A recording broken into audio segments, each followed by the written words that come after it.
I think you'd rather die than win a trip on a cruise like these.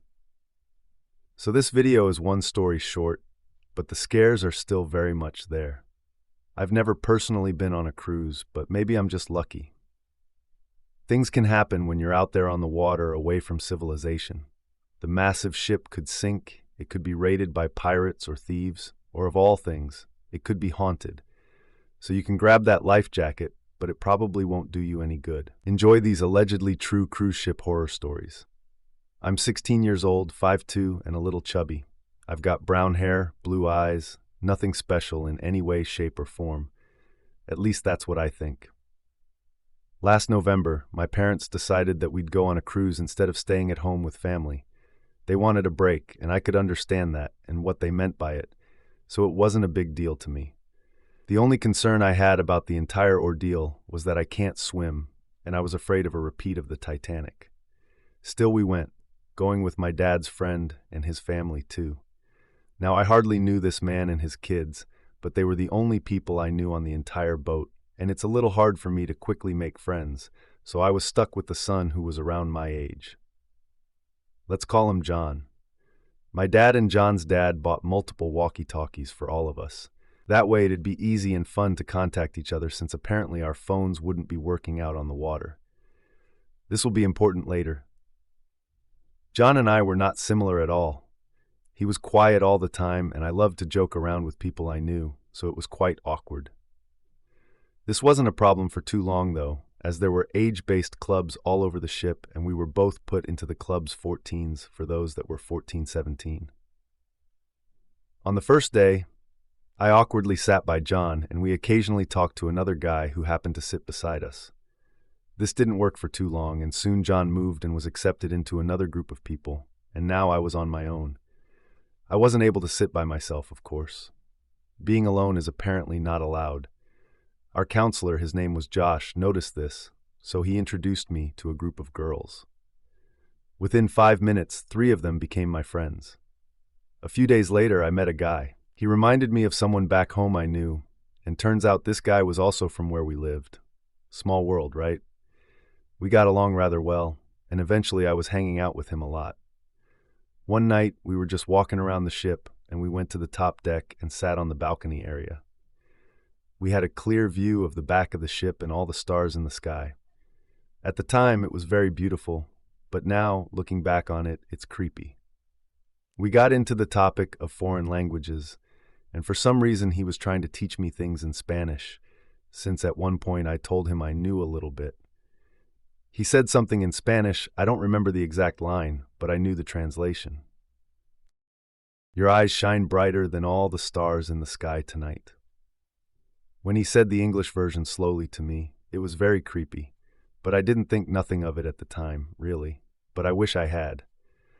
Let it be known that I had indeed told him I have a boyfriend back home. Eventually we left, and we were on our way back to my room when he dragged me the opposite way towards the casino, and what I would learn was a karaoke bar. His family was there, and he started introducing me to everyone.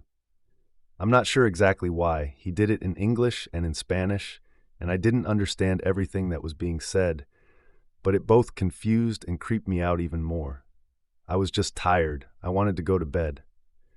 At this point, he's still talking to his mother, so I waited for a break in their conversation to tell him I was going back to my room. That break eventually came, and he all but walked away from his mom to join me on my way back. He was just too excited. I told him that I'll be fine walking back on my own. I mean, I knew the way by heart at this point. This didn't matter, though, and he insisted on walking me back. I reluctantly let him. He was just too persistent. It's a huge boat anyway. He couldn't do anything, right? Too many people were around us. It was very late, and people were either smashed, getting smashed, or knocked out in their rooms. So we were basically alone. This is when things began to go downhill. Despite the weather being in the 90s or above, I still wore a jacket, a very large jacket I had gotten from my boyfriend that went down to mid-thigh. It was from a very popular TV series, and I'd received a lot of compliments from other passengers about it. This guy didn't think so. He tugged at the end of my jacket, brushing my butt in the process. I bet you'd look really good without this troublesome jacket. I mean, you must be hot in that, right? Why don't you take it off, show some skin? This freaked me out. I'd only known this guy for a little while, not even 3 days. I told him no, I wasn't hot, I was just fine, that I was keeping my jacket on. He practically scoffed at that and told me I should lighten up a bit and to just go with the flow. Now this guy was a bit taller than me, maybe 5'6" at the most. He definitely had at least 100 pounds on me and could easily overpower me if it came down to it, which is what I kept thinking about as he commented on how he bet my butt would look good in a tight bathing suit and how my skin must be soft and flawless, and at one point I swear he said under his breath that he wondered how I tasted. We were in the hallway leading to my room, and I was very much regretting agreeing to him walking me back.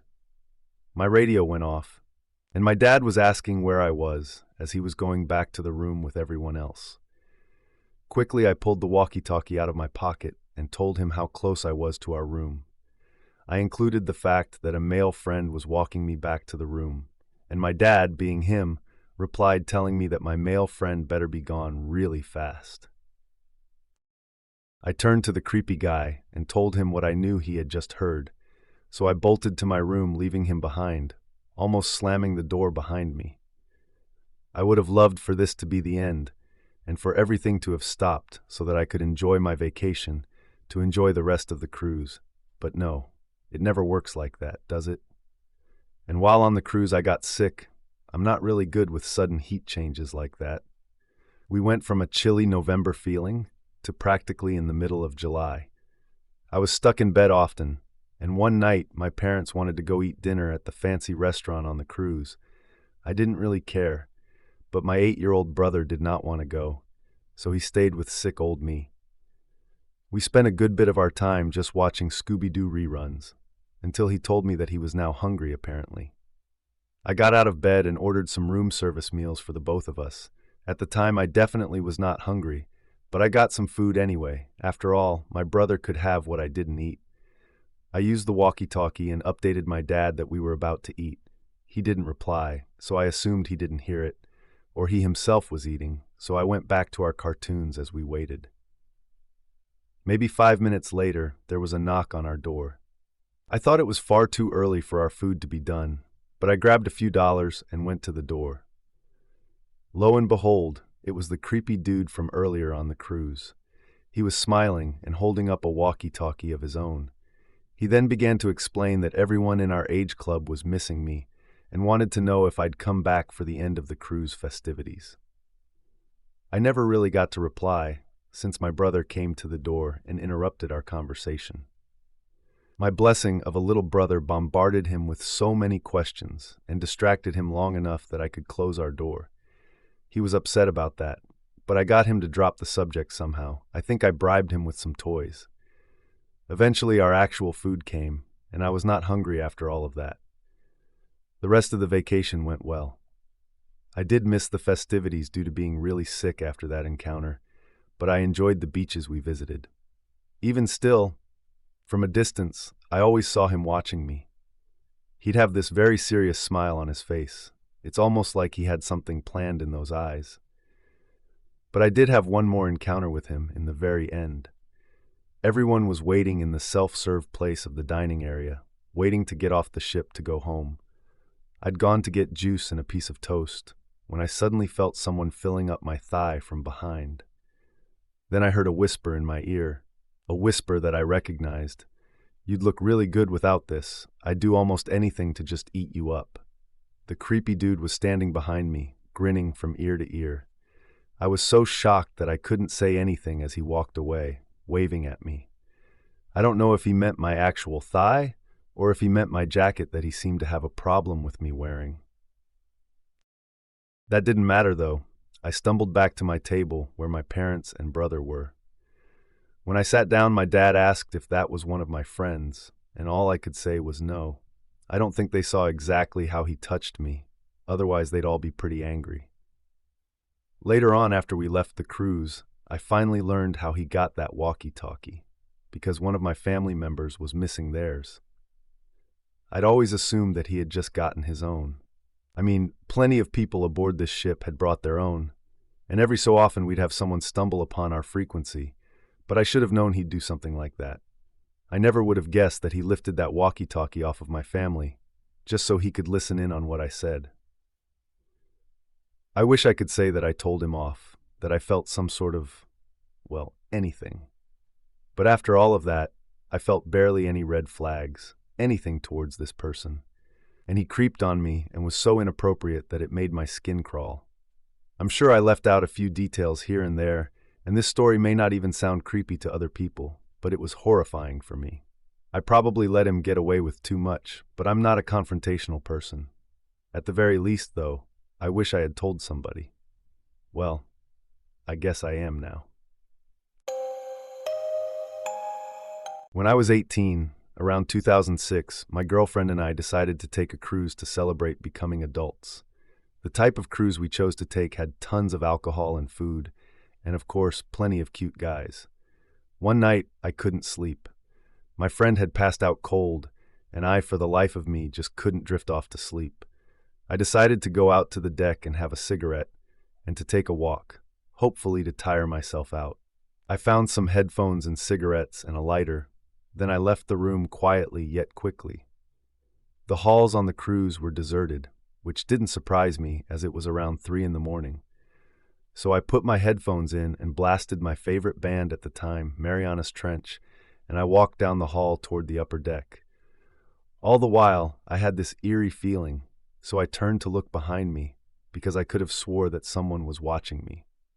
The hair on my neck stood up, and I turned around quickly, but no one was there. I kind of laughed at myself and thought, okay, Mandy, get it together. It was dark, and I was alone on a ship at the moment, so of course it could have been a bit of paranoia.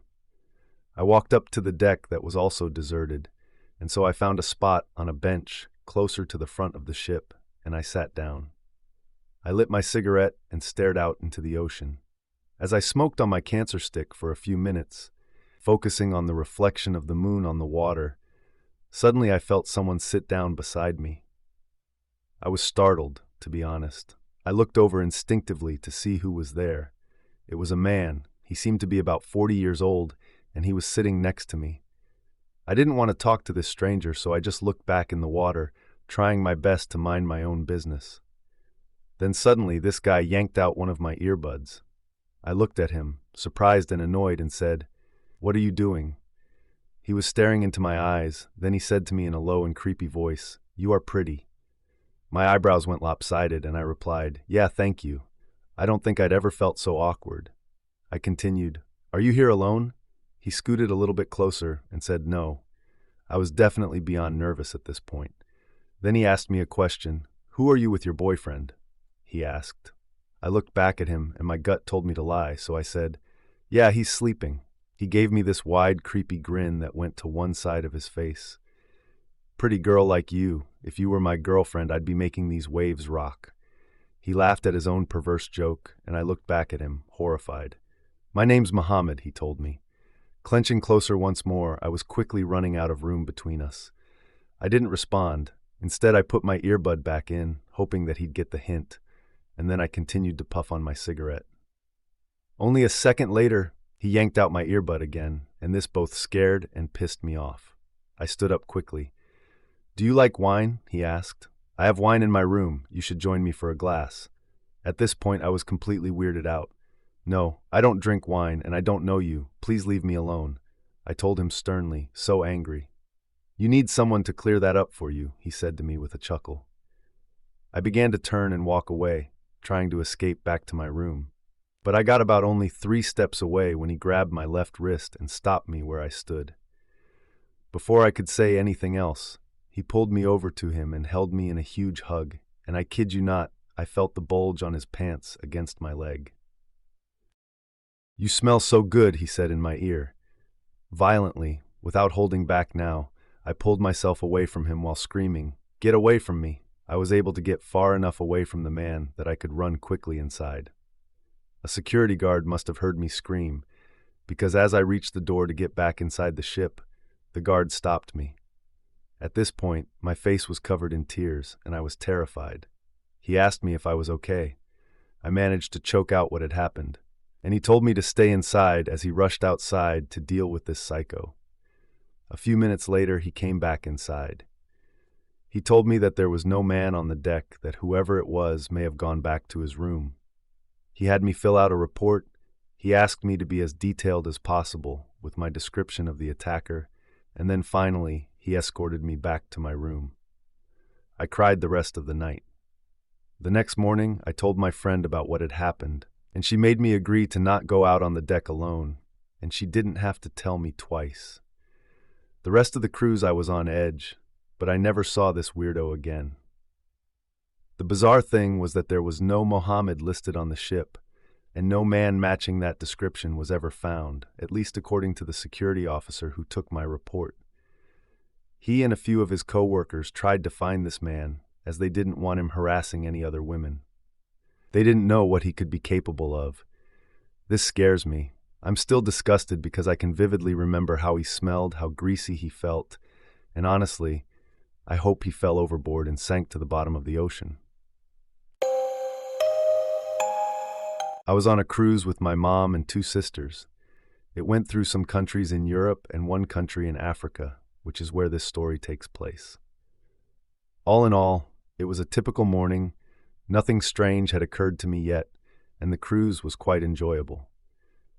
The cruise stopped at the second to last stop before we went back to Italy, which is where the trip started. So the ship docked in this country named Tunisia, and we went to this little town that was very beautiful. There were so many little shops. All of their vendors were very eager to sell us some stuff. My mom, being a people pleaser, ended up buying a couple of things that really weren't necessary, but they were nice little reminders of our trip. Now, I'm a very shy and socially awkward teenager, while my mom is fun and outgoing, so I never really talked to the vendors, let alone spend time away from my mom. After a while, my mom was taking too long in one store, and I really wanted to see what else there was, since our time there was almost over. So I'm alone walking, and a man comes up to me and says to me something along the lines of, "A beautiful girl like me shouldn't be walking alone, and that I should see some necklaces he's selling," all while looking at me up and down. Me being socially awkward, I don't usually put up a fight with these kinds of things. Even still, I stood my ground, persistently telling him that I can't, declining his offer, saying that I have to leave soon, but this guy wouldn't budge. He kept insisting while pulling me into his store. He was pulling and holding on to me quite hard. I couldn't escape if I tried. While we were in the store, you'd expect him to stop in front of the merchandise, but he just kept going. We were getting closer and closer to what appeared to be the back of the store. Then he turned and looked back at me as we continued, saying word for word, "There's more than just necklaces back here. Let me give you something to remember me by." At this, my eyes widened. There was no one else in the store with us at the time, and this whole place was covered in red flags. I felt desperate. I felt that I was in serious trouble, so I did the only thing I knew to do. I started screaming. I screamed my head off, calling out for my mom. I'd wanted to scream much earlier than that, but again, I hate creating a fuss so much. I just don't want to draw attention to myself. But at this point, I was freaked out, and I needed to get out of there. Luckily, my mom heard me screaming. She came in fast and pulled me away, putting me inside the bus we had come in, leaving that man in his shop archway with the most hateful expression on his face. This event had me really shaken up, so much so that I didn't speak the entire bus ride back, and it also ruined the rest of the cruise for me. My mom and I really never talk about this, and I don't feel comfortable enough to bring it up with her.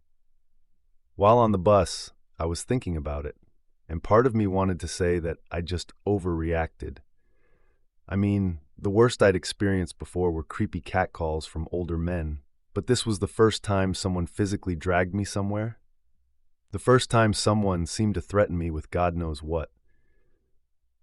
What was he going to do to me in the back of that store? And if it really was just necklaces back there, why would he word it like that? As we left that place, the bus driving away from all the vendors in the area, I never looked back, but I could still feel his eyes drilling a hole through the bus, basically puncturing my soul. Still to this day, I have a problem trusting people, and it's only made me hate conflict even more. This world is a big and scary place, covered mostly by water, as vast and deep as it is mysterious. It's almost baffling to see how fine people are to be stuck in the middle of thousands of miles of ocean, because if you didn't have those wood floors beneath your feet, you'd be neck deep in the water. The creatures below, seconds away from chewing on your legs. Good night. Be sure to like, share, comment, and subscribe if you enjoyed the video.